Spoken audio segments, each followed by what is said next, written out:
تو کہا پھر شہزادے کو اندر کیوں نہیں بھیجا؟ کہا میں نے کہا تھا. وہ کہنے لگے اگر امیر المومنین مصروف ہیں تو میں ظہر میں مل لوں گا. حضرت عمر رونے لگے. فرمایا بیٹے تو نے اچھا نہیں کیا. پھر مسجد نہیں گئے, سیدھے امام حسن کے دروازے دستک دی. امام حسن باہر آئے. کہا شہزادے آئے تھے تو ملے کیوں نہیں؟ تو امام حسن کہنے لگے حضور آپ کا اپنا بیٹا دروازے پہ کھڑا تھا, آپ کا اپنا بیٹا دروازے پہ کھڑا تھا, وہ منع بھی کیا تھا آپ نے تو میں زور میں مل لیتا. حضرت امام حسن فرماتے جوش جذبات میں جناب عمر نے سر سے پگڑی اتار دی.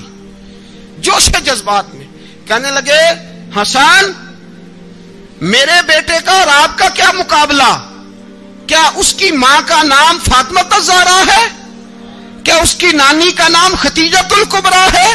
کیا اس کے نانے کا نام محمد مصطفیٰ ہے؟ آپ کا اور اس کا کیا مقابلہ؟ پھر رو پڑے اور کہنے لگے بیٹے میں مکے کے صحراؤں میں اونٹ چرایا کرتا تھا, یہ جو میرے سر پر عزت کے بال ہیں یہ تیرے نانے کے اگائے ہوئے. میں مکے کے خبردار شہزادے خبردار. او بھائی اہل بیت نبوت کے ادب کا رنگ اگر سکھایا ہے تو سیدنا عمر نے سکھایا ہے. حضرت عمر فاروق اتھارٹی ہے, اسلام کی اتھارٹی. یکم محرم حضرت عمر کی شہادت ہے. یہودی بول اٹھا, کافر بول اٹھا, اگر 6اس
طرح کی عمر کر کے گیا.